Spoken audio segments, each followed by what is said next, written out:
Good afternoon everyone. तो हम लोग डिस्कस कर रहे थे कोरल्स, और कोरल्स के बाद हम लोग जो एक इंपॉर्टेंट टॉपिक है ओशनोग्राफी में टाइप्स पर बात करें। इंडियन ओशन करेंट्स आपको हम रिवाइज करा देते हैं।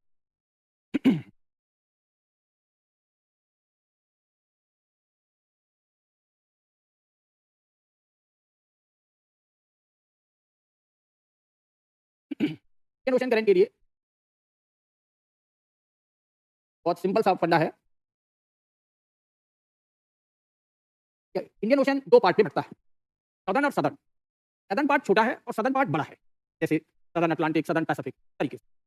लेकिन जो नदर्न पार्ट है वो मुश्किल से ट्रॉपिक ऑफ कैंसर तक पहुंचता है, जैसे ये रहा इंडिया। यहाँ हम लोगों ने ऐसे इक्वेटर बना लिया, मात्रा बोर्नियो, ये इंडोनेशिया के आइलैंड जावा वगैरह ऐसे। यहाँ ये आपका ऑस्ट्रेलिया हो गया।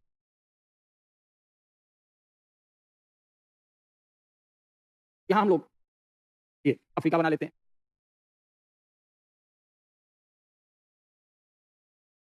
मेडागास्कर वगैरह इक्वेटर हो गया।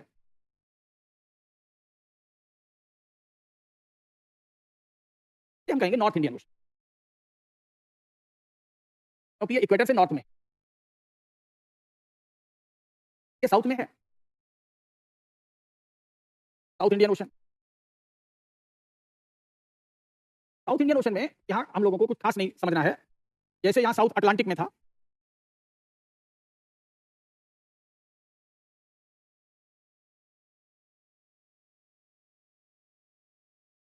ये है, और यहाँ कहा था इक्वेटोरियल वार्म करंट चलेगी, ऐसे यहाँ पर इक्वेटोरियल वार्म करंट चलेगी। क्या नाम हो जाएगा? South Indian equatorial current. Clear? इसी को इक्वेटोरियल करंट को ये मेडागास्कर आइलैंड दो पार्ट में बांट देगा। सर हो जाएगी मेडागास्कर के ईस्ट कोस्ट पर ये warm current, it's name is Madagascar current. ये मोजाम्बिक कंट्री है तो इसका नाम हो जाएगा मोजाम्बिक करंट। यहाँ मोजाम्बिक चैनल भी है। जैसे ही मेडागास्कर खत्म होगा ये दोनों करंट मिलकर एक हो जाएंगी और यहाँ अगुलहास आइलैंड तक आएंगी। अब इस करंट का नाम जब दोनों जुड़ गई, ज्वाइंट है, it's name is Agulhas current. अब जैसे यहाँ हम लोगों ने देखा था वेस्टर्लीज चल रही थी, यहाँ भी वेस्टर्लीज चलेंगे, और वेस्टर्लीज अपने साथ ही है, कोल्ड वाटर लेके चलते हैं। तो इसका नाम हो जाएगा साउथ इंडियन। वेस्टर्ली चला रही है तो वेस्टर्ली ड्रिफ्ट करंट, ये कोल्ड करंट होगा, ये भी कोल्ड करंट होगी यहाँ।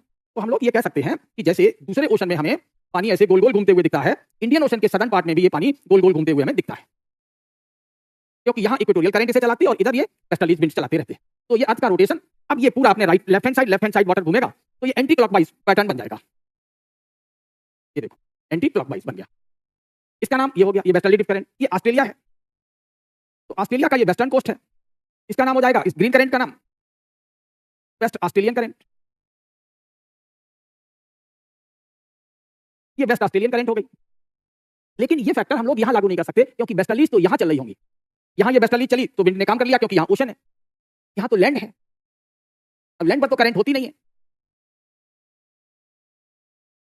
अब यहाँ इक्वेटोरियल करंट भी नहीं है, तो जैसे ही इक्वेटोरियल करंट अगर सोचेगी कि हम चलें तो ये इंडियन पेनिनसुला इसको ब्लॉक कर देगा।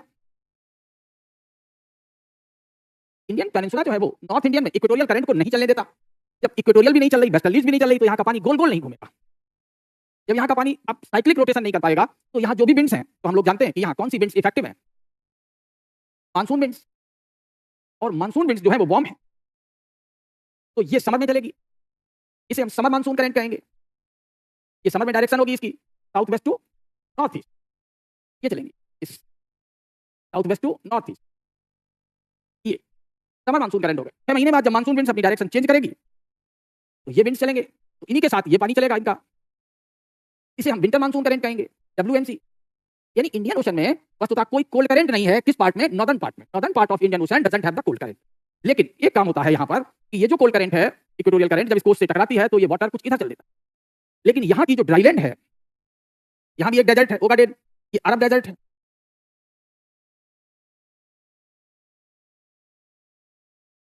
तो यहाँ की ड्राई एयर समर में बहुत सूखी और गर्म होती है,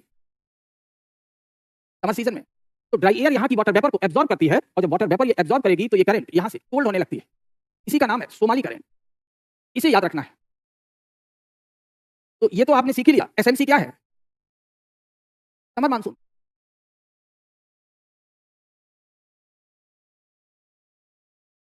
तो WMC winter monsoon current. Monsoon क्या है? विंड्स हैं, विंड के साथ चलने वाली दोनों करंट ये है। तो अब आप लोगों ने यहाँ आप इंडियन ओशन को लेकर के अगर कोई डाउट है तो Somalian current behaves both warm and cold, बिल्कुल सही है। समर में सोमालियन करंट कैसी है? कोल्ड है, it is cold in the summer, यही याद रखना है। But it is warm in winter, क्योंकि विंटर में यहाँ पर वर्षा होती है, मेडिटेरेनियन इफेक्ट पड़ता है और वर्षा के कारण एयर ड्राई नहीं रहती, और जब एयर ड्राई नहीं होगी तो ये करंट, तो क्या कहेंगे? तो सोमाली करंट कैसी हो गई? यूनिक करंट है, बताया था। Somali current is unique current.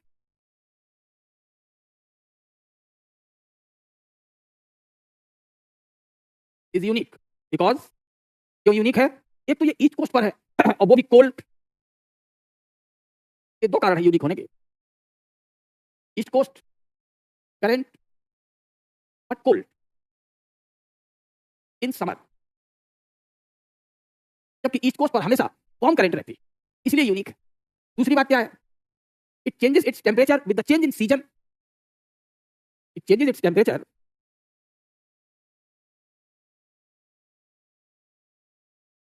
With the change in season. Season दो ही होते हैं, समर और विंटर। तो जब विंटर आती है तो it becomes the warm, in winter it is warm. शीतकाल में ये विंड गर्म है।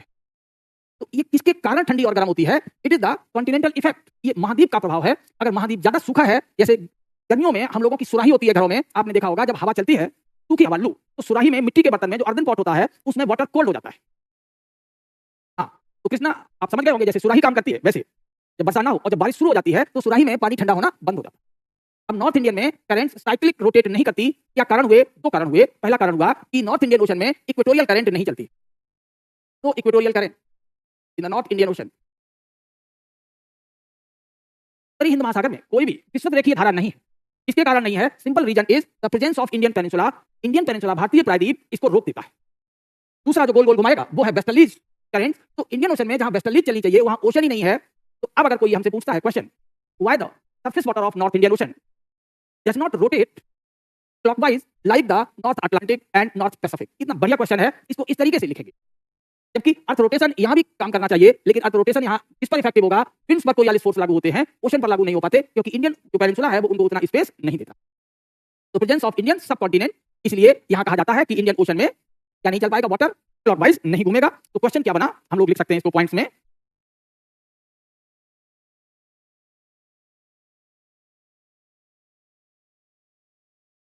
Why Dutch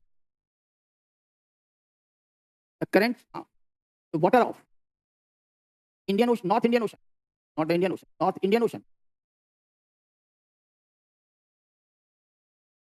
not circulate clockwise. उत्तरी हिंद महासागर का जल क्लॉकवाइज क्यों नहीं घूमता? तो आप इसका आंसर आप देंगे for the clockwise oblique anticlockwise, कोई भी हो, circulation of water, equatorial currents, equatorial current east से वेस्ट चलती है, east to west, and westerly drift current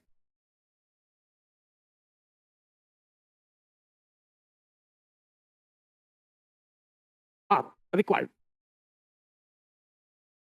essential. अगर हमें किसी पहिए को घुमाना है तो पहिए पर अगर लोग ऐसे ऐसे घुमा रहे हैं तो ऊपर एक हाथ ऐसे लगाएंगे तो अपने आप नीचे का हाथ जाएगा, या नीचे से हाथ अगर आपने ऐसे लगाया तो ऊपर का पानी ऐसे घूमेगा। तो हमें दो फोर्स चाहिए, एक ऐसे ईस्ट टू वेस्ट, एक वेस्ट टू ईस्ट, तब वो सर्कुलेट होगा। तो इंडियन ओशन में भी अगर से यहाँ से इक्वेटोरियल करंट चले तो वेस्टर्ली चले, तब जाके वाटर ऐसे क्लॉकवाइज सर्कुलेट हो पाएगा। तो for the clockwise and anticlockwise circulation of water, equatorial currents and westerly drift current are required, ये जरूरी होते हैं। But in case of north Indian Ocean these both currents are absent. In case of Indian ocean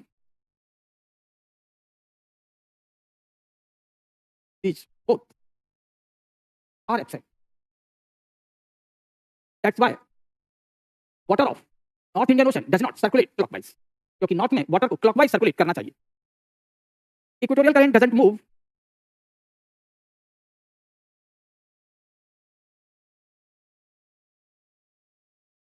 in north Indian ocean as it is blocked by Indian Peninsula.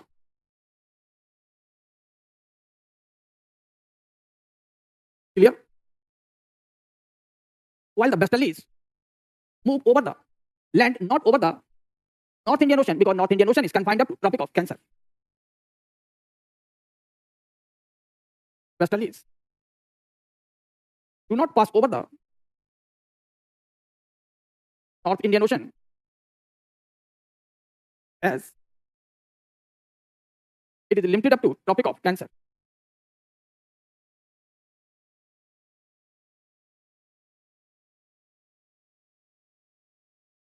और कोई doubt? Clear हुआ? ये हो जाएगा. अब अगर यहां पर केवल हम सैलिनिटी ग्रेडियंट की बात करते हैं तो सैलिनिटी ग्रेडियंट यहां 6 महीने के लिए आता है. कब? देखो 6 मंथ के लिए यहां सैलिनिटी ग्रेडियंट आ जाएगा, क्योंकि सोमाली करंट ठंडी है तो यहां लो सैलिनिटी, यहां इंडियन कोस्ट पर हाई सैलिनिटी रहेगी. तो सैलिनिटी ग्रेडियंट को यहां बहुत ज्यादा महत्व देने की जरूरत नहीं होती. तो 6 महीने के लिए अगर सैलिनिटी ग्रेडियंट यहां बहुत इफेक्टिव होता तो 6 महीने के लिए यहां पर सर्कुलेशन अरब सागर में क्लॉकवाइज हो जाता. वो नहीं हो पाता. उसका मूल कारण है कि एक जो यहां इक्वेटर पर लगना चाहिए था इक्वेटोरियल करंट वो एब्सेंट है, और दूसरा इधर से वेस्टर्लीज को काम करना चाहिए था वो एब्सेंट. समझ में आ गया? तो अब आप लोग कोई डाउट और है इस पर कि हम लोग अपने जो कोरल्स पर बात कर रहे थे वहां शुरू करें. कोरल्स को हमने कितने टाइप का बताया था? कोरल रीफ में फ्रिंजिंग रीफ, बैरियर रीफ और एटॉल. एटॉल पर लेगून्स बताया आपको हमने. लेगून्स एटॉल के अंदर जो गोल सर्कुलेशन सा बन गया उसमें ये भरा हुआ पानी होता है. क्लियर? अब बात आती है, बहुत इंपॉर्टेंट टॉपिक है छोटा सा, जिसे हम लोग कहते हैं कोरल ब्लीचिंग. Coral bleaching.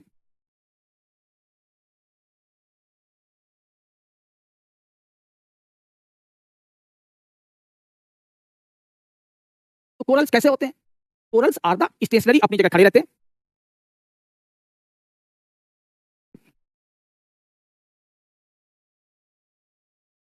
तो कोरल्स कलरफुल हैं, सेडेंटरी मोड ऑफ लाइफ में है, अपनी जगह स्थिर हैं, और इनके लिए हमें कंडीशंस हमने आपको बताई थी, आप लोग रिकॉल कर सकते हैं. कोरल्स के लिए हमें जो टेम्परेचर है वो 20 से लेकर 22 डिग्री सेल्सियस, सैलिनिटी भी 28 से 30 पीपीटी, डेप्थ. तो जो कंडीशंस हैं, अगर उन कंडीशन में कोई चेंज आ जाएगा तो कोरल सर्वाइव किसकी मदद से करते हैं? वो एल्गी की मदद से करते हैं. Algae provide them the energy, because algae can do the photosynthesis. Algae photosynthesis कर लेते हैं, प्रकाश संश्लेषण उनको करते हैं, और उन्हीं की एनर्जी से कोरल्स की सेल्स में एनर्जी पहुंचती है. अब अगर एल्गी ना रहे तो दो चीजें नहीं रहेंगी कोरल्स के पास. एक तो एल्गी के ना रहने से उनके कलर उड़ जाएंगे, दूसरा एल्गी के ना रहने से कोरल्स में एनर्जी नहीं होगी. इसीलिए उनका रंग उड़ना, उनका रंग का हल्का पड़ना, और रंग उड़ना या हल्का होना ब्लीचिंग कहा जाता है. एक प्रवाल कहते हैं इसे. और अगर इसका रंग उड़ जाए तो रंग रंजन है, अगर रंग उड़ जाए तो विरंजन है. तो लाइव कोरल्स की अपनी पहचान क्या है? लाइव और healthy corals. Live and healthy corals means, live और हेल्दी कोरल का सीधा अर्थ होता है कलरफुल कोरल्स. कोरल्स जितने रंग बिरंगे होंगे, जितना इनका डार्क कलर होगा, कोरल्स उतने हेल्दी. एंड और इसका क्या मतलब होता है live and healthy corals? Suitable conditions for survival. Suitable conditions for their survival are present. अगर रंग बिरंगे कोरल है, उनमें कलर है, तो इट मींस कोरल उतने ही हेल्दी हैं, और उनके जीवन यापन के लिए जो भी दशाएं चाहिए वो वहां उपलब्ध है. Suitable conditions for their survival are present. Suitable conditions कौन कौन सी होती है? Suitable conditions for the corals. Corals के लिए सुटेबल कंडीशंस कौन कौन सी हैं तो आपको लर्न करना पड़ेगा.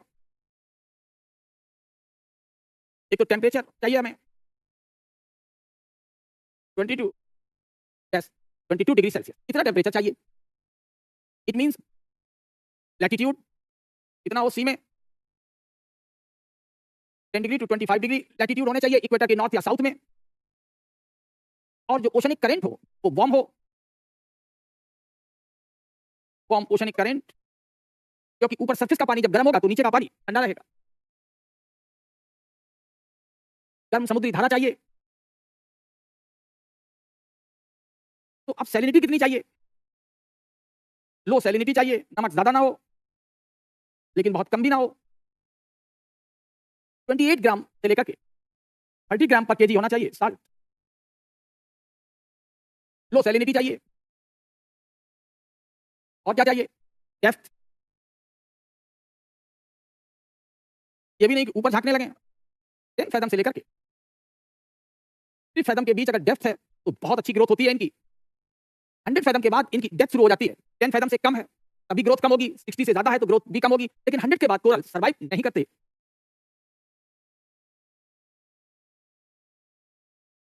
Corals can not survive at the depth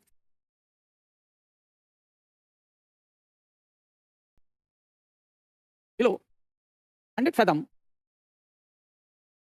अगर 100 फैथम से ज्यादा गहराई है तब ये सर्वाइव नहीं करते। दूसरा, ये बहुत ही नाजुक है, भाग नहीं सकते। इनमें डिजीज के प्रति जो इम्यूनिटी होती है वो बहुत कम होती है, ज्यादा नाजुक दशाओं में रहते हैं, हमेशा बहुत सुटेबल कंडीशन में रहते हैं। तो जो भी बहुत ज्यादा सुटेबल कंडीशन में रहेगा, ज्यादा एयर कंडीशन में बैठा रहेगा, बाहर नहीं निकलेगा, उसकी बॉडी इम्यूनिटी कमजोर हो जाती है, लो इम्यूनिटी। और जब लो इम्यूनिटी है इनकी, fungal and bacterial infection are injurious. तो अगर फंगल इन्फेक्शन हो जाए या बैक्टीरिया के इन्फेक्शन हो जाए तो बहुत इंजूरियस, इनके लिए बहुत खतरनाक होता है। इनमें से कोई भी चीज बदल जाए, जितनी हमने यहाँ पर कंडीशन से लिखी है, आप लोग कहेंगे कि एकदम जो कोरल्स हैं वो लखनऊ के नवाब साहब से भी ज्यादा नाजुक स्थितियों की आदती है। जरा भी अगर टेम्परेचर राइज हो तो इन्हें बर्दाश्त नहीं है। They can not sustain the temperature more than 22। They can not survive in the latitude more than 25 and less than 10। They survive below the warm oceanic current where salinity should not be very high, not very low. It is 20 to 30 TPT. Death could be also a very detrimental factor. Death भी बहुत बड़ा निर्णायक भूमिका निभाता है। And even the infections and pollution should not be there. और सबसे बड़ा है कि कोई नदी वगैरह अपना मुहाना वहां पर ना खोले। तो रिवर माउथ टू मार्जिनल सी और उसमें नदी के मुहाने ना हो, बिकॉज टर्बिडिटी, जरा भी गंदला पानी अगर है तो ये बर्दाश्त नहीं कर सकते। It's fatal for corals.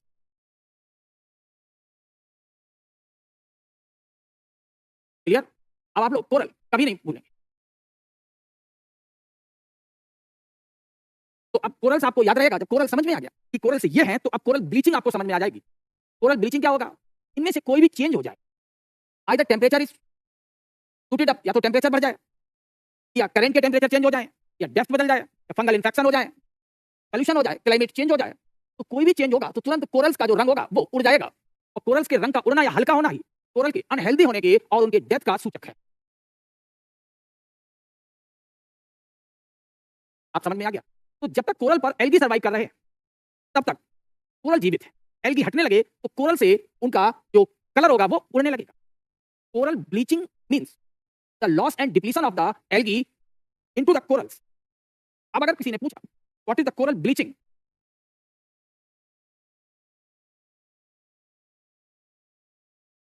Coral bleaching क्या है? Coral bleaching is very easy, the loss oblique depletion of algae corals. Corals में एल्गी का ह्रास होना या उनका घटना ही कोरल ब्लीचिंग है। As the colours corals are imparted by pigments of the algae। Algae के पिगमेंट ही कोरल को रंग प्रदान करते हैं। तो corals provide them the shelter, the house to the algae. Corals algae को घर दे देते हैं, खाना बनाने का काम, फोटोसिंथेसिस करने का काम इनका है, एल्गी का है। तो अब एल्गी कहां सर्वाइव करते हैं? जू पर, एनिमल पर। एल्गी को और क्या कहते हैं? इन्हें हम कहते हैं जेंथिली, इसलिए इनका नाम होता है जू जेंथिली। कोरल्स एल्गी, कोरल के एल्गी को क्या कहा जाएगा? जू मतलब कोरल हो गए, उस पर सर्वाइव करने वाले हैं जू जेंथिली। ये प्री में पूछ लेते हैं, दे आर कॉल्ड जू जेंथिली। हो गया? तो हम लोगों ने कोरल ब्लीचिंग समझ ली। तो अब कोरल ब्लीचिंग की कॉज क्या क्या है? Note down the cause of the coral bleaching.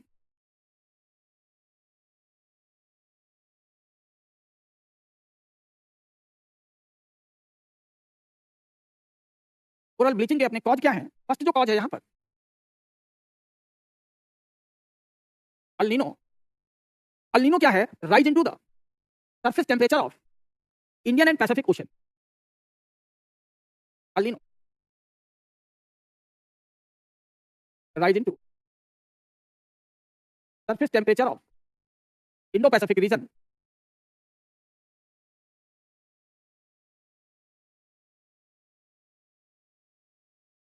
Hind प्रशांत क्षेत्र में सागर के तापमान का बढ़ना। ये है, अगर टेम्परेचर बढ़ेगा तो कोरल से एल्गी जो होंगे वो निकलकर बाहर हो जाते हैं, क्योंकि टेम्परेचर बढ़ने से कोरल्स की बॉडी डिके करने लगती है, because coral body is made of the calcium carbonate. Clear? दूसरा अगर हम लोग कहें तो that is the global warming.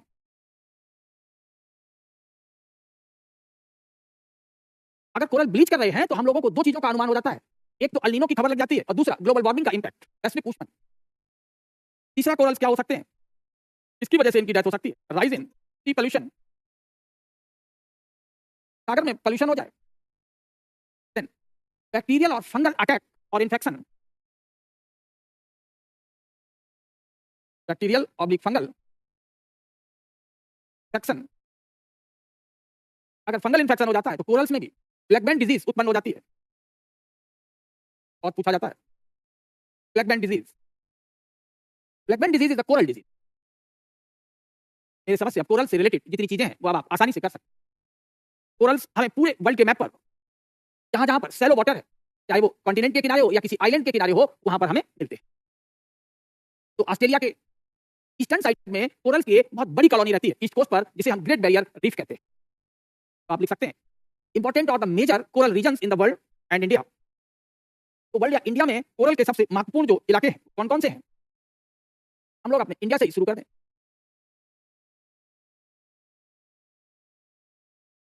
यहाँ तो जो कलरफुल डॉट हम लोग यहाँ यूज कर रहे हैं, ये इंडियन टेरिटरी में कोरल कॉलोनी है। Coral colony, corals in Indian waters.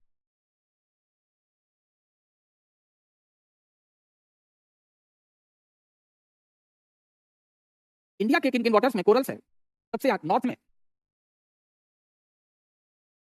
Gulf of Kutch, gulf of Khambhat, Cambay भी कहते हैं इसको, लक्षद्वीप, गल्फ ऑफ मन्नार,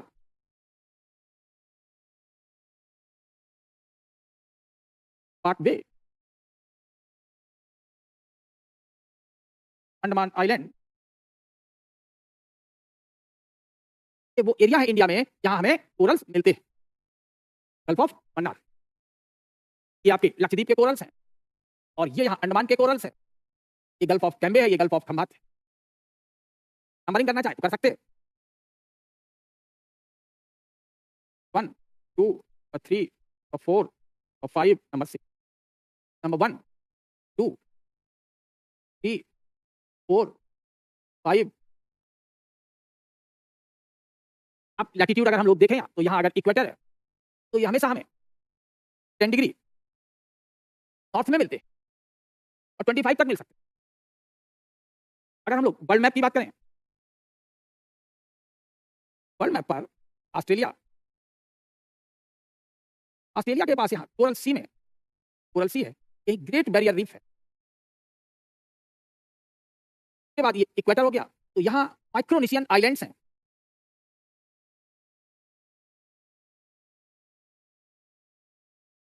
यहाँ फ्रेंच पॉलिनेशिया है, अभी भी फ्रांस का ही रूल है। ये बहुत फेमस इलाके हैं, ये पैसिफिक ओशन है, पैसिफिक ओशन। इंडियन ओशन में यहाँ आपने देखी लिए। इसके अलावा अगर हम लोग नॉर्थ अमेरिका के कोस्ट पर चले जाएं,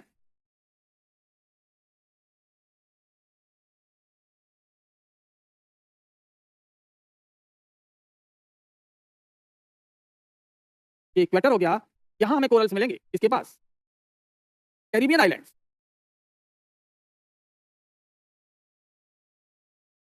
ऐसे ही अगर हम लोग यहाँ हवाईयन आइलैंड्स आ जाएं, ये भी पैसिफिक का ही पार्ट है, इधर भी पैसिफिक है। कोरल्स ज्यादातर हमें ट्रॉपिकल लैटिट्यूड पर मिलते हैं, जहां पर कोई भी टर्बिड वाटर यानी गंदा जल ना हो। तो राइज इन टेम्परेचर और ये सभी जितनी कंडीशंस है, अब आपके लिए मेंस में भी अगर यहाँ लिखना हो तो आप आसानी से लिख सकते हैं। तो कोरल ब्लीच होकर के बदलते हुए क्लाइमेट को बताते हैं। तो corals are called bioindicator of the change into marine climate. अगर कोरल ब्लीचिंग हो रही है तो इससे पता लग जाएगा coral bleaching indicator of change in marine climate. तो महासागरीय जलवायु में अगर कोई परिवर्तन हुआ है तो कोरल ब्लीचिंग हो जाएगी, इसीलिए कोरल्स को हम लोग क्या कहेंगे, bio indicator of climate change.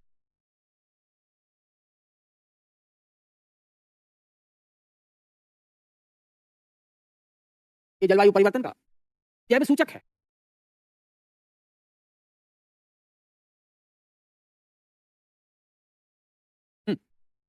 जो कोरल ट्रायंगल है वो आपका पैसिफिक ओशन है।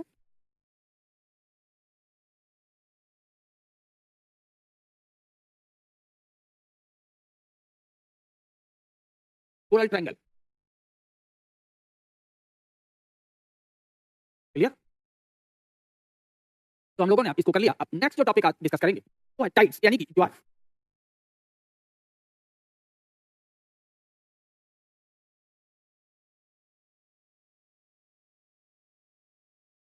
ये कहते हैं तो ups and downs into the level of sea water due to the gravitational pull of moon is called the Tide.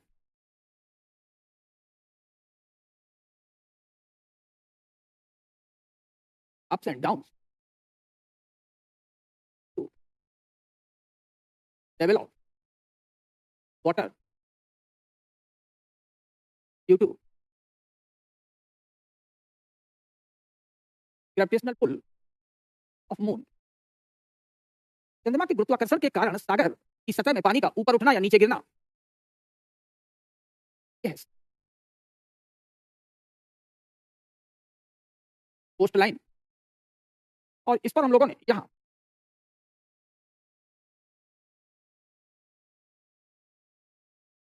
C level बना लिया। अब अगर इस सी लेवल में पानी ऊपर उठे या नीचे गिरे तो ups and downs of the level of sea water, इनको हम लोग टाइड्स कहते हैं। अब टाइड्स हमारे दो हो गए, ऊपर उठ गया कॉल्ड हाई टाइड, ये चला गया is called low tide. Hindi में तो ज्वार कहते हैं और इसको भाटा कहते हैं। ऊपर जाना टाइड, नीचे गिरना एब भी कहा जाता है इसे, ये नाम है। तो टाइड एंड एब का अपना रीजन क्या है, क्यों पानी ऊपर नीचे हुआ, तो it's concern reason is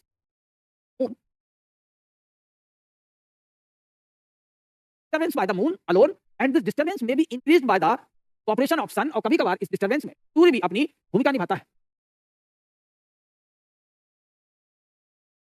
sun can also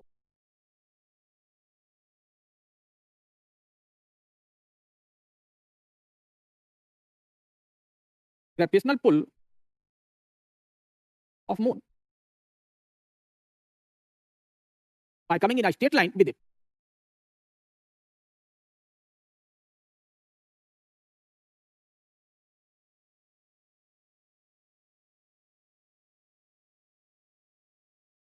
तो सूर्य भी कभी कभार इनके साथ एक सीधी रेखा में आकर के इस ग्रेविटेशनल पुल को बढ़ा देता है।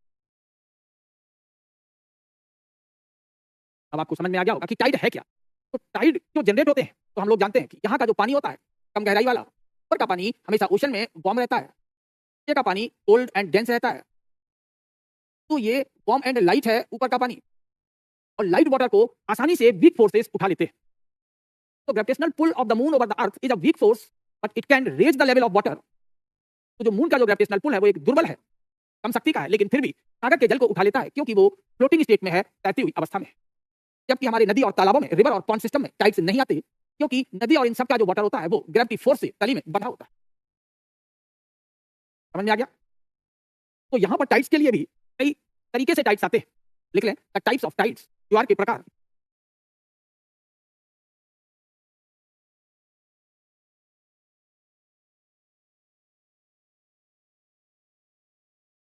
तरह के हमें टाइड मिलते हैं। तो वो टाइड जो डेली आते हैं, अर्थ रोटेशन और मून के अपने रोटेशन के कारण एक्सिस पर, इन्हें हम डेली टाइड्स यानी डायरनल टाइड्स ऑब्लिक और दूसरा सेमी डायरनल टाइड्स होते हैं। तो यहाँ पहली जो कैटेगरी है वो है डेली यानी diurnal tides and semi diurnal tides. इन्हें हम दैनिक और अर्धदैनिक ज्वार कहते हैं। ये अगर अर्थ सरफेस है, मून इसके चारों ओर रोटेट करता है, मान लो मून यहाँ पर है, उनके फोर्स के कारण यहाँ का पानी थोड़ा उठ जाएगा, तो मून इधर है तो इसे हम कहेंगे टीपी ऑफ मून, मून का सेंट्रीपिटल फोर्स। तो इतना ही मून का इधर लगेगा फोर्स, इसे हम कहेंगे centrifugal force of moon, of moon. तो मून के सेंट्रीपिटल और सेंट्रीफ्यूगल फोर्स के कारण अगर ये लैटिट्यूड कितना है, हम लोगों ने कह दिया मान लो ये लैटिट्यूड 30 डिग्री वेस्ट है, तो ये लैटिट्यूड 150 डिग्री ईस्ट होगा। यानी दो अपोजिट लॉन्गिट्यूड पर एक साथ टाइड्स आते हैं, इसके कारण because of the centripetal and centrifugal forces of the moon. तो डायरनल और सेमी डायरनल टाइड्स क्या होते हैं? The tides which occur due to centripetal and centrifugal forces of moon at opposite longitude। ये तो दो विपरीत देशांतरों पर एक साथ मून के कारण आते हैं, इनमें सन की अपनी कोई भूमिका नहीं होती। तो एक टाइड के बाद अगर दूसरा टाइड आता है, टाइम इंटरवल के आधार पर दो प्रकारों में बांटा जाता है। These are of two types। दो प्रकार के कौन कौन इनके दो टाइप हो गए? A at the interval of 24 hours 52 minute, अगर 24 घंटे 52 मिनट के अंतर पर आते हैं तो इन्हें हम डायरनल टाइड्स कहेंगे। अगर यही इंटरवल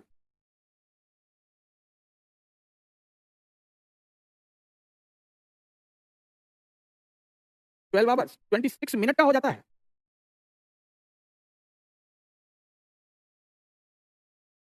तब ये सेमी डायरनल्स कहे जाएंगे, क्योंकि यही मून यहां से रोटेट करता हुआ 12 घंटे बाद मून यहां पहुंच जाएगा। मून की पोजीशन अर्थ के रेस्पेक्ट में 12 घंटे पे बदल जाती है। रिमेनिंग 12 घंटे में मून तो यहां से यहां तक अपोजिट पर पहुंचने में 12 hours 26 minute, 12 hours 26 minute total become the 12 hours 52 minute. तो जितनी देर में अर्थ अपने पे रोटेट करती है कंप्लीट 12 आवर्स 24 आवर्स में अर्थ अपने एक्सिस पर रोटेट करती है, उतने में ही मून भी रोटेट करता है, लेकिन मून थोड़ा छोटा पहिया है तो पीछे रह जाता है। तो मून टेक्स एक्स्ट्रा 52 मिनट पर 24 आवर्स, हर 24 घंटे में मून 52 मिनट पीछे रह जाता है। इसलिए 12 घंटे पे रखेंगे तो 12 घंटे पर 52 का आधा 26 मिनट हो जाता हो गया। तो इन सभी के बेस पर हम लोग दो तरीके के डेली टाइड्स देख सकते हैं, जो 24 घंटे 52 मिनट के अंतर पर और दूसरा 12 घंटे 26 मिनट के अंतर पर रहते हैं। तो diurnal and semi diurnal tides हो गए। इनके साथ अगर हम लोग देख लें, अब बात आती है स्प्रिंग टाइड्स की कैटेगरी।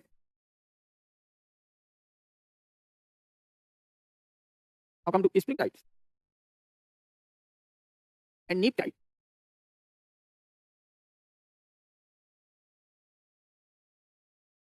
जब अर्थ पर मून और सन दोनों के कंबाइंड इफेक्ट पड़ते हैं तब ये आते हैं स्प्रिंग टाइड्स एंड नीप टाइड्स। स्प्रिंग टाइड्स है और ये सब कब आएंगे? मान लो हमने कहा कि ये अर्थ है,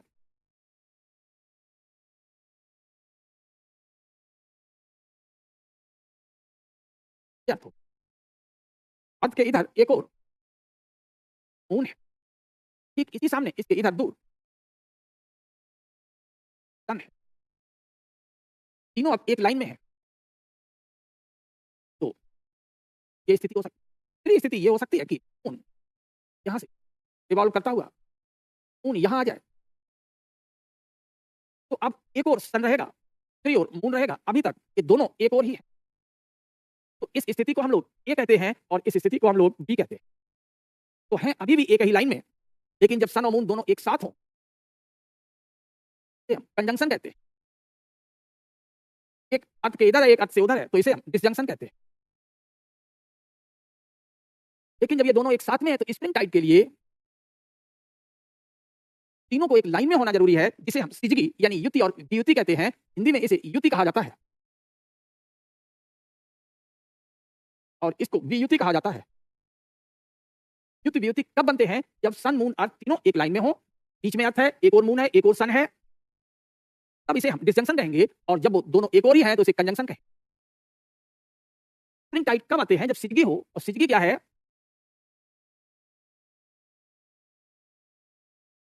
sun, moon and earth all three in a straight line. जब सन मून अर्थ इनके तीनों स्ट्रेट लाइन में होते हैं तब इसे हम सिजगी कहते हैं। सिजगी के दो टाइप्स हो सकते हैं, कंजंक्शन और डिसजंक्शन। दोनों के ग्रेविटेशनल पुल जुड़ जाते हैं तब ऐसी स्थिति में स्प्रिंग टाइट्स आते हैं। अब यही स्थिति चेंज हो जाती है। हमने कहा ये अर्थ है,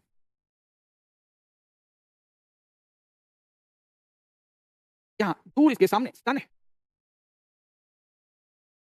और 90 डिग्री पर मून है। तो जब 90 डिग्री का एंगल बने तब नीप टाइट्स आते हैं, क्योंकि अब ज्वाइंट फोर्स उतना स्ट्रांग नहीं होता।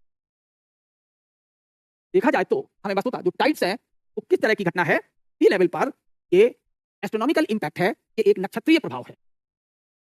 तो जब मून आ जाता है सन के बीच में तो फिर अर्थ पर अब ये इसकी छाया पड़ने लगती है, तो इसे हम लोग कहते हैं सोलर एक्लिप्स। और जब अर्थ बीच में आ जाए ये और मून इधर हो जाए, तो जब मून पर छाया अर्थ की पड़ जाए तो इसे हम कहते हैं लूनर इक्लिप्स। ग्रहण और चंद्रग्रहण दोनों स्थितियों में स्प्रिंग टाइट आते हैं। के बाद अगर हम लोग डिस्कस करें तो और कौन से टाइट्स बचते हैं? Perigean and apogean tides. ये भी बहुत सिंपल है।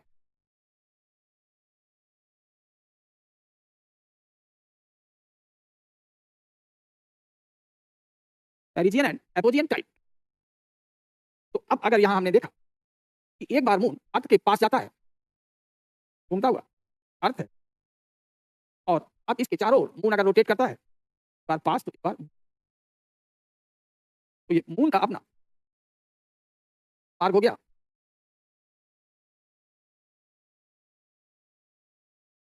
अगर मून पास में आ गया तो द पेरिजियन,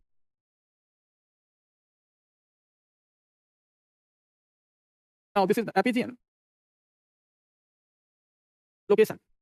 तो nearest and farthest is called the nearest location of moon.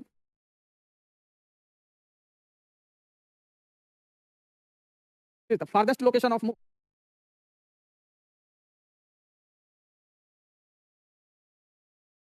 Perigean and apogean तो हमें मिल गए। तो यहाँ ग्रेविटेशनल पुल ज्यादा होता है, यहाँ ग्रेविटेशनल पुल कम होता है। इधर से इधर जाने पे जो टाइट्स हैं उनकी हाइट कम हो जाती है। यानी ये कब पड़ती है? तो पेरिजियन टाइट जब मून हमें काफी बड़ा दिखाई दे, ज्यादा चमकता दिखाई दे, तो ये स्थिति होती है तो पूर्णिमा को या पूर्णिमा के एक दो दिन आसपास, क्लोज टू पूर्णिमा, तो हम फुल मून कहते हैं। और ये के आसपास होगी close to Amavasya, new moon. ये है इनके नाम। न्यू मून कहते हैं। न्यू मून के समय अर्थ से मून की दूरी अधिक होती है, छोटा दिखता है। फुल मून के पास ये क्लोज होता है, तो पूर्णिमा मीन्स फुल मून, आकर्षण फुल मून। कौन से टाइट्स होते हैं? तो टाइट्स की जो हाइट होती है वो घटती है और इधर की ओर टाइट की हाइट बढ़ती है। टाइट्स हाइट यहाँ बढ़ती जाएगी, इंक्रीज करेगी, और इधर से इधर जाने पे टाइट्स की हाइट घटती जाएगी, क्योंकि मून और अर्थ के बीच की दूरी बढ़ती है। तो ग्रेविटेशनल पुल जितना ज्यादा होगा टाइट की हाइट उतनी ज्यादा होगी। यहाँ पर हम लोग आज टाइट्स को इतना क्यों डिस्कस करते हैं? तो जो टाइट्स हैं वो हमारे लिए एक तो ये ट्रांसपोर्ट सिग्निफिकेंस यानी परिवहन के लिए बहुत अच्छे हैं।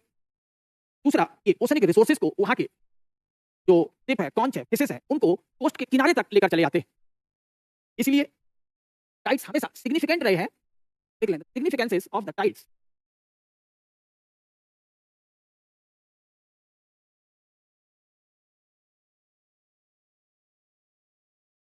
तो इनका जो पहला सिग्निफिकेंस है वो है सोर्सेस, मैरीन रिसोर्स, महासागरीय संसाधनों के ये साधन हैं, वो लेकर आते हैं।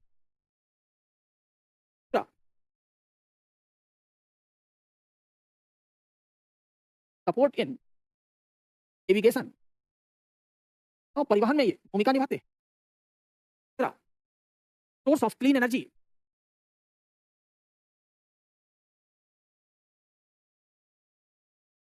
ये 3 सिग्निफिकेंस है टाइड्स के।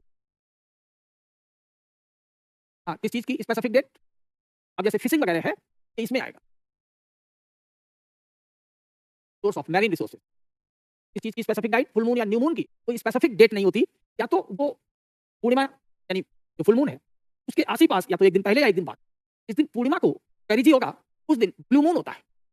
इस डेट को पूर्णिमा को ही जब पड़ जाए तो then the blue moon occurs. देख सकते हैं ब्लू मून कब पड़ता है?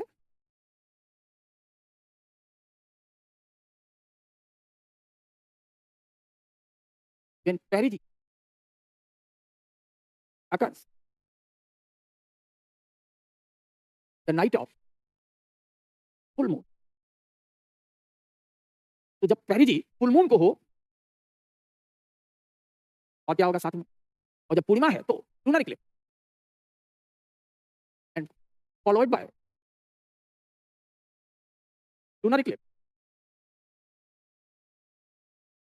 यानी जब ब्लू मून होता है उस दिन एक तो चंद्र ग्रहण की स्थिति होगी। तो अगर पेरिजी है, पता लगा कि वो ना अमावस्या को है ना पूर्णिमा को है, लेकिन अमावस्या या पूर्णिमा से 1 या 2 दिन आगे पीछे हो सकता है जनरली। क्लियर? ये then perigee occurs at night of full moon and followed by the lunar eclipse। अब कब रेड मून हो जाता है?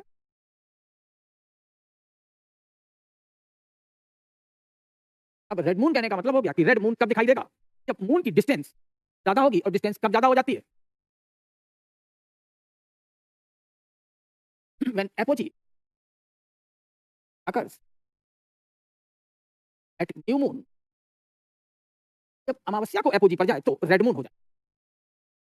तो जब मून क्लोज में है, सामने है, तो एनर्जी सनलाइट की बढ़ जाती है, तो इट बिकम्स ब्लू मून। और जब दूर हो जाता है तो इट बिकम्स रेड मून। लेकिन इनके लिए, एक के लिए क्या जरूरी है? पेरिजी। तो दूसरे के लिए क्या जरूरी है? एपोजी। स्पष्ट हो गया? तो इस तरीके से ब्लू मून और रेड मून भी हम लोगों ने इसे रिलेट कर लिए। इंडिया के 2 ऐसे पोर्ट कौन से हैं जो जिनके लिए टाइड बहुत सिग्निफिकेंट है? Can any one of you answer? The 2 tides in India, they require the support of tides।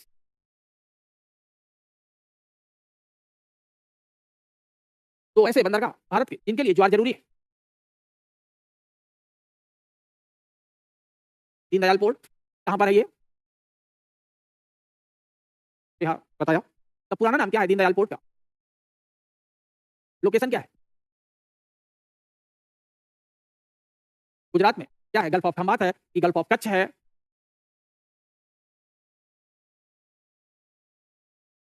Kandla port, बिल्कुल ठीक। और भी कोई ऐसा पोर्ट है जिसके लिए टाइड जरूरी है? हाँ, दीनदयाल पोर्ट कैम्बे पर है, बिल्कुल करेक्ट। अगर हम लोग यहाँ बात करें इंडिया के पोर्ट की, तो बहुत फेमस है, बहुत पहले से। एक तो कंडला, इसे तो टाइडल पोर्ट कहते ही है, टाइडल पोर्ट ऑफ इंडिया। फिर अगर हम लोग बात करें तो यहाँ कोलकाता, लेकिन कोलकाता जिस रिवर के किनारे है वो है हुगली रिवर। और जब इस पे टाइड आएगा तो हुगली का जो वाटर लेवल है वो बढ़ जाता है। Water level in Hooghly is increase, तब जाके इसमें शिप का आवागमन हो पाता है। इसके बाद हम लोग आ जाए तो नर्मदा और इन सब पर DD port, that is called Deendayal port. यहाँ भी जब टाइड्स आएंगे तो सिर्फ अंदर तक आ पाते हैं। विशाखापट्टनम में काफी डेप्थ है, तो यहाँ बड़े शिप के लिए जिनका कार्गो 20,000 DWT से ज्यादा होता है, उन्हें टाइड के सपोर्ट की जरूरत पड़ती है। अदरवाइज विशाखापट्टनम पोर्ट चलता रहता है। तो हमेशा नहीं, वैसे इन सभी पर ईस्ट कोस्ट पर टाइडल, जब भी टाइड्स आते हैं तो नेविगेशन के लिए अच्छे होते हैं, क्योंकि यहाँ सैलो वाटर्स होते हैं। और ज्यादा हम लोगों को, और टाइड्स पर टाइडल एनर्जी आपको पता ही है, वो हम लोग एनर्जी चैप्टर में उसको डिस्कस करेंगे। तो यहाँ हम लोगों को जितना चाहिए था प्रीलिम्स के लिए ओशनोग्राफी की चीजें, वो जरूरी है। कुछ चीजें रह गई हैं जो यहाँ डिस्कस कर दें। जैसे ये कोस्ट है, सैलो वाटर्स हैं, डीप वाटर्स।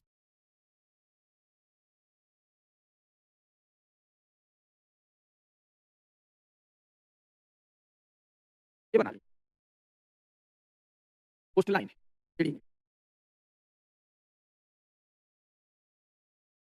और ये सब यहाँ पर ये क्वार्टर्स है।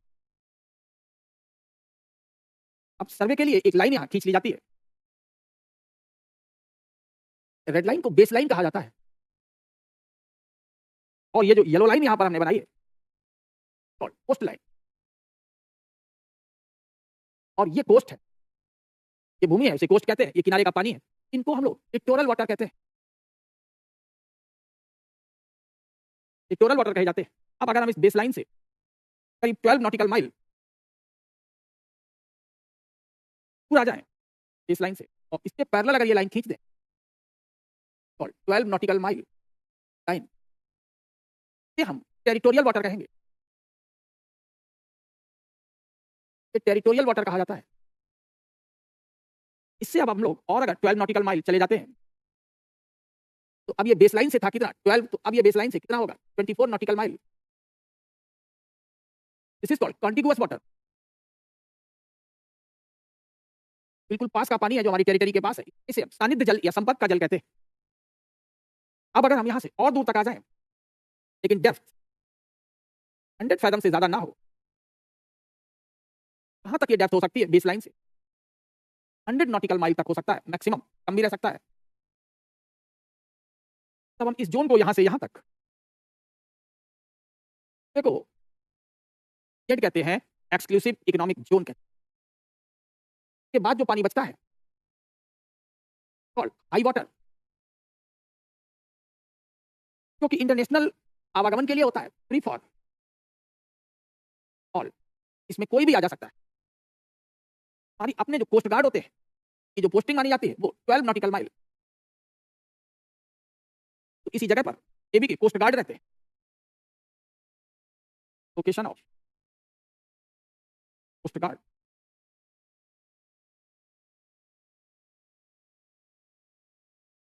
ये है। अब इन टेरिटोरियल वाटर ये सब किसका होगा, टेरिटोरियल वाटर हमेशा जो कोस्टल स्टेट होगी क्या होगा, तटवर्ती राज्य का ये होता है संपत्ति, और टेरिटोरियल वाटर ये पूरे देश की संपत्ति है, इंडियन वाटर सोर्स। इन्हें हम लोग किस नाम से जानते हैं, क्या नाम इनका दिया जाता है, marine zones as per United Nations convention law of the sea UNCLOS, UNCLOS के द्वारा एक्सेप्ट किए गए क्षेत्र कहा जाता है। अब कोई भी आता जाता रहे और हम कोई निगरानी भी नहीं रख सकते, ये हमेशा सीरियस थ्रेट होते हैं सुरक्षा के लिए, लेकिन यहां तक हम निगरानी रख सकते हैं, लेकिन किसी का वीजा या पासपोर्ट चेक करने की अथॉरिटी सिर्फ 12 नॉटिकल माइल तक होती है। यहां तक कोई आ सकता है, हम रोक नहीं सकते, लेकिन हम वॉच रखते हैं। यहां पर हम वॉच रखने के लिए भी एलिजिबल नहीं है। वॉच क्यों रखते हैं यहाँ, क्योंकि ये ईईजेड का एरिया है, और ईईजेड के हम लोग रिसोर्स यूज कर सकते हैं। तो 12 नॉटिकल माइल तक हमारे अपने देश की कानून लागू होते हैं, यहाँ के सारे रिसोर्सेस हैं, law of land are applied, यहाँ पे हमारी जुडिशरी और सब एडमिनिस्ट्रेशन का दखल होगा, रिसोर्सेज भी कोस्टल कंट्री के होंगे, बिलोंग टू कोस्टल कंट्री, तो तटवर्ती देश है उसी के संसाधन है, हम टेरिटोरियल वाटर्स कहते हैं।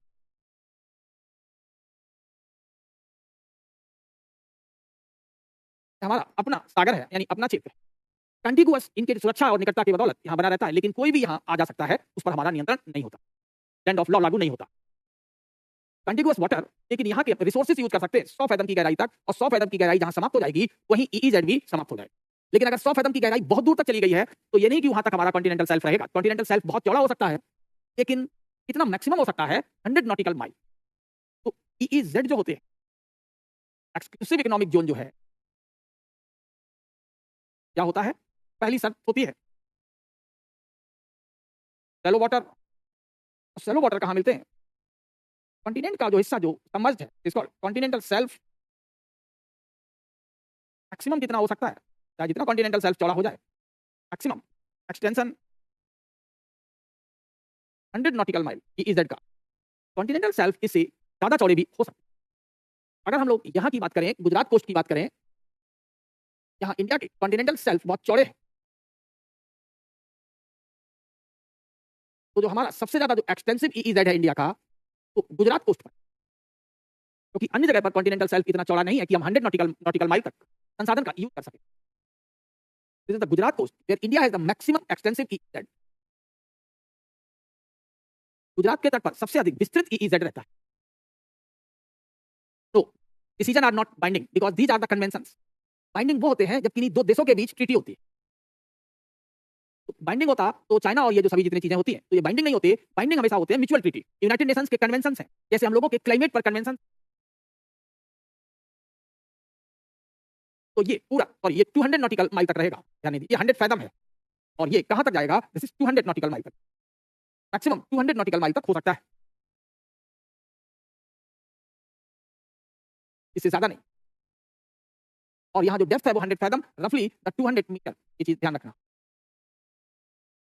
तो इससे अगर ज्यादा गहराई हो जाती है तो फिर आप ईईजेड डिक्लेयर नहीं कर सकते। या एक्सटेंशन जो है 200 नॉटिकल माइल से ज्यादा हो जाएगी तब भी ईईजेड लागू नहीं होगा। तो EEZ doesn't include the sea water deeper than 100 fathom, the resources located from the coastline at the distance more than 200 nautical mile। ये ऐसी चीजें होती हैं जो कि ईईजेड में नहीं आती। क्लियर? ऐसे तो जो एक्सक्लूसिव की जो बात है, exclusive means for the resources and other activity. तो ड्यूरेशन भी यहाँ हो गया, टाइड्स भी हो गए, टेम्परेचर भी हो गए। और हम लोग जो है मैरीन रूट्स के लिए मैप के या मार्जिनल सी की बात करते हैं, या के कंटेक्स्ट में अगर बात करी जाए तो हमें आसपास के सी या स्टेट्स भी देख लेना चाहिए।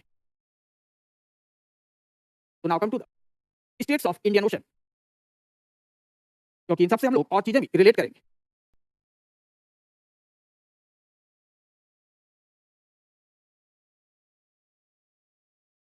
यहाँ आ जाए तो ये अफ्रीका है, ये हॉर्न ऑफ अफ्रीका।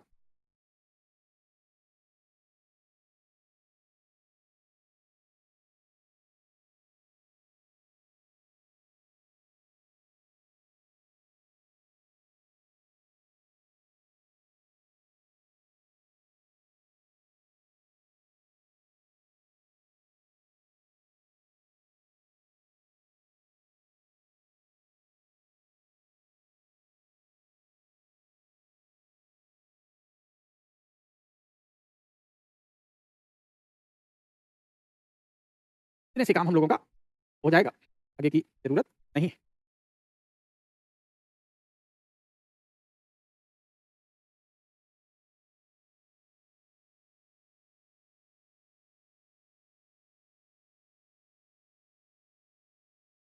पाकिस्तान और पाकिस्तान में बटा हुआ फेमस कोस्ट है अकरान कोस्ट। ये यहाँ पर ये नैरो लैंड है और इस्थमस,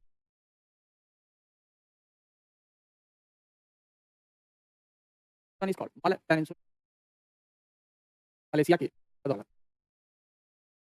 लोगों ने एक इंडियन की ओशन की आउटलाइन बना ली यहाँ पर श्रीलंका और बना दे ये मेडागास्कर, यहाँ Seychelles islands, Socotra islands, Lakshadweep, Andaman Nicobar. हम लोग बाकी चीजें यहाँ इंडियन मैप पर देखें।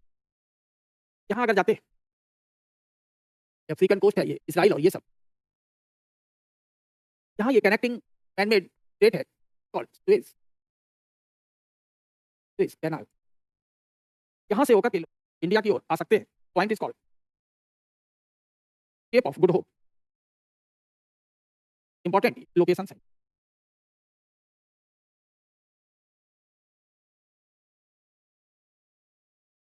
यहाँ पर इंडियन ओशन ताकि पैसिफिक से जुड़ता है, यहाँ भी इंडियन ओशन पैसिफिक से जुड़ता है, यहाँ भी इंडियन ओशन पैसिफिक से जुड़ता है। इन सभी को हम लोग डिफरेंट कलर से दिखा दें। Malacca state, this is the बास स्टेट, द टॉरस स्टेट हैं और यहाँ भी वाटर्स इंडियन और अटलांटिक के आपस में। यहाँ अभी हम लोगों ने पढ़ा है कौन सा करंट, अगुलहास, जो यहाँ बाउंड्री बनाती है between Indian ocean and Atlantic ocean. अब बात आती है यहाँ जो स्टेट है अनदर, ये भी इंपॉर्टेंट है, ये स्टेट इंपॉर्टेंट। अब हम लोग अगर यहाँ नंबरिंग कर दें, इंपॉर्टेंट स्टेट्स हैं, एक तो यहाँ इंडिया और श्रीलंका के बीच पाक स्टेट, इन सबकी अब नंबरिंग कर दें, इन सबकी लोकेशन देख लें।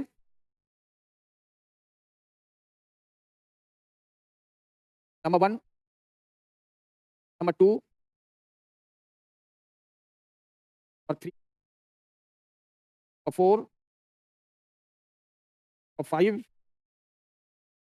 नंबर 6, जो important states of Indian ocean या इंडियन ओशन से जो कनेक्टेड है नेचुरल स्टेट में, सबसे पहला Hormuz state, state of Hormuz. ये किसको कनेक्ट करेगा? It connects the gulf of Persia and gulf of Oman.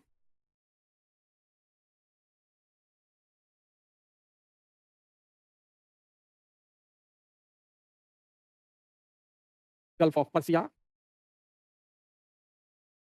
And gulf of Oman, ये हो गया। इधर कौन सा कंट्री होगा? ये नॉर्थ में इज द ईरान। तो होर्मुज स्टेट के नॉर्थ में ईरान है। होर्मुज स्टेट के साउथ में कौन से कंट्री? आप लोगों के पास मैप है, बताइए होर्मुज स्टेट के साउथ में कौन से कंट्री?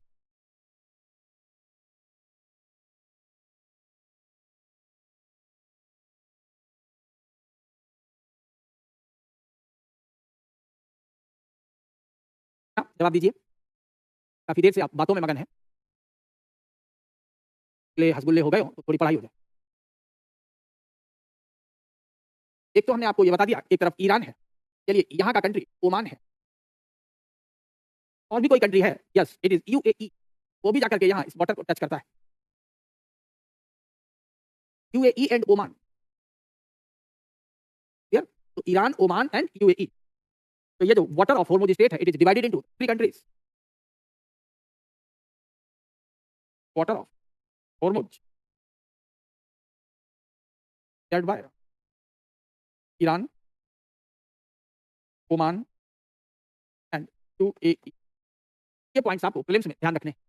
ऐसे ही नोट्स आपको अन्य दूसरे पर भी बनाना है। This is called the state of Babal मांडेव number 2।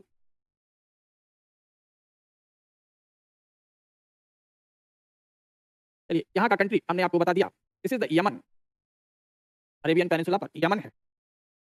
अब अफ्रीकन कंट्री कौन सा है जो यहाँ पर स्टेट ऑफ बाबल मांडेव में शेयर करता है? मैप से देख के बताइए और इन्हें लिखिए, क्योंकि ये सारी चीजें आपको मैप पर प्रैक्टिस से ही आएंगी। दूसरा आपको नोट्स किस पर बनाना है? इस कॉल्ड स्टेट ऑफ बाबल मांडेव।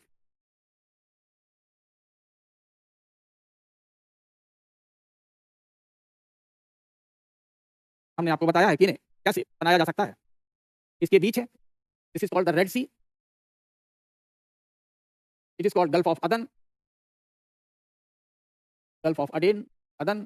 पुराना नाम यमन का अदन ही था, इसे हम हॉर्न ऑफ अफ्रीका कहते हैं। इन पर आपको हाँ इरिट्रिया और जिबूती, बिल्कुल सही, दीप ने अपना काम किया। This is called Eritrea and Djibouti, और दोनों को जोड़ रहा है। एक तरफ यमन है और दूसरी तरफ इरिट्रिया और ये आपको पता ही है, between India and Sri Lanka. Third जो है यहाँ पाक स्टेट।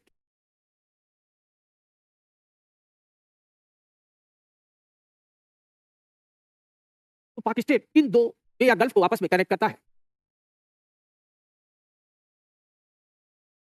हॉर्न ऑफ अफ्रीका आपने सोमालिया, इथोपिया, एरिट्रिया, जिबूती। ठीक, बढ़िया ट्रिक है आमिर की, वेरी गुड।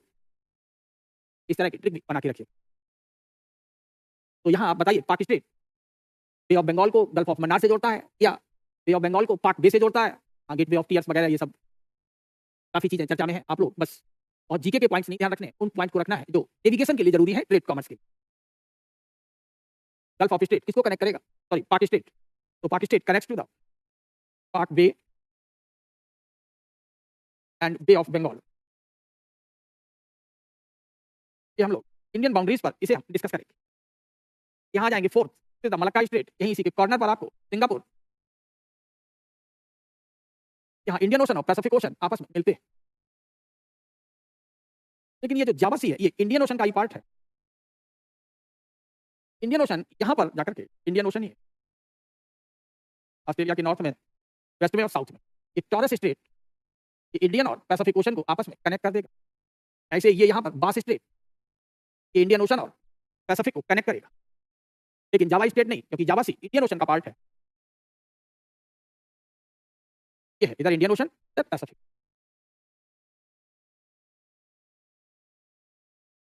या तो कल से हम लोग इंडियन ज्योग्राफी शुरू करेंगे, और जितने वर्ल्ड फिजिकल फीचर्स आपके चाहिए थे, जियोमॉर्फोलॉजी से रिलेटेड, ओशनोग्राफी से, क्लाइमेटोलॉजी से, ये तीनों चीजें आज की हमने आपको फिनिश कर दी। तो हम लोग कल से इंडियन ज्योग्राफी पर बात करते हैं। और today over and thank you.